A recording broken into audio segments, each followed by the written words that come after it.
घटना ये हुई थी कि मैं रेगुलर चेकअप के लिए कल आया था सुबह 9:15 बजे। यहाँ पे मैंने पर्चा बनवाया। पर्चा बनवाने के बाद दिखाया डॉक्टर को। डॉक्टर जो परामर्श देती हैं पहले सीट पे, उन्होंने परामर्श दे के दूसरे वाली सीट पे मैं भेज दिया, जिसमें वो बैठती हैं, क्या नाम उनका, नीति सहगल। नीति सहगल ने उसको देखा। उसके बाद उन्होंने बोला कि बच्चे में मूवमेंट थोड़ा कम है, तो इसलिए आप जो है ये टेस्ट करा लीजिए। अल्ट्रासाउंड प्लस 2 टेस्ट लिखे हुए थे, तो अल्ट्रासाउंड कराने गया मैं, तो अल्ट्रासाउंड में सारी रिपोर्ट्स हमारी नॉर्मल निकली। परंतु उन्होंने बोला कि आप एडमिट हो जाइए, क्योंकि हो सकता है कि आपको जो थोड़ा बहुत दर्द हो रहा है कि कहीं ज़्यादा ना हो जाए। अब हम क्या करेंगे, आपको दवा दे के ज़्यादा दर्द करा के आपको नॉर्मल डिलीवरी कराने की कोशिश करेंगे, और अगर नहीं हुआ तो फिर हम सिजेरियन कर देंगे। तो शाम को इन्होंने देखा, बोले कि बच्चे का मूवमेंट उतना हमें नहीं समझ में आ रहा है, तो इसलिए आप सिजेरियन करवा लीजिए। और इन्होंने क्या किया, उसको एडमिट किया। 6 से 7 के बीच में उन्होंने उसको एडमिट कर लिया।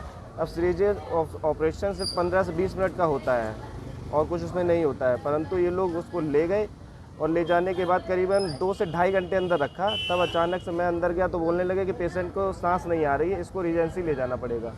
तो मैंने कहा अब तक आप लोग क्या कर रहे थे? तो बोले कि हमने एम्बुलेंस बुलाई है, जो कि इनकी 1 घंटे बाद आई है। एम्बुलेंस बुलाने के 1 घंटे बाद, इस हॉस्पिटल में एम्बुलेंस बुलाने के 1 घंटे बाद आती है।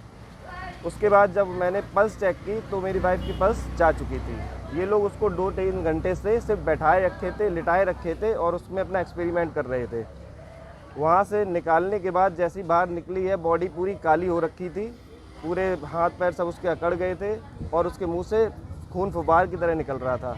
इन लोगों ने उसको अंदर ही मार के 2.5-3-4 घंटे रखे रहे और हमको कुछ बताया भी नहीं। ये जो कि हत्या का केस है, जो उन्होंने हत्या कर दी और उसको छुपा के रखा हमसे, और बोलते रहे कि रीजेंसी में ले जाना है, वहाँ दिखाइए जाके, वहाँ पे ये केस सही हो पाएगा।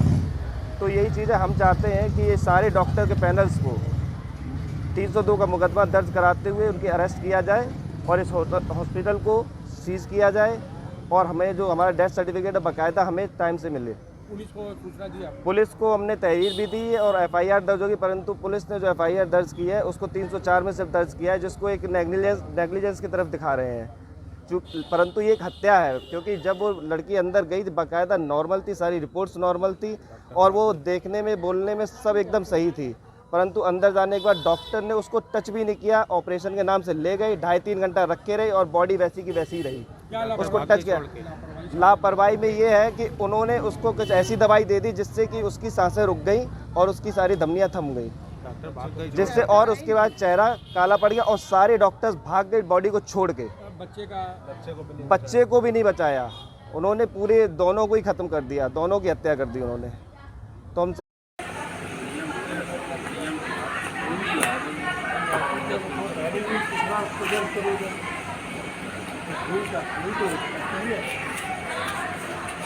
गवेन भाई यार करवाओ यार, हमारी बच्ची को ले गए यार ये डॉक्टर। हमारे घर का सबका ख्याल रखने वाली इतनी अच्छी थी, सबका ख्याल रखती थी, सुबह से उठ जाती थी।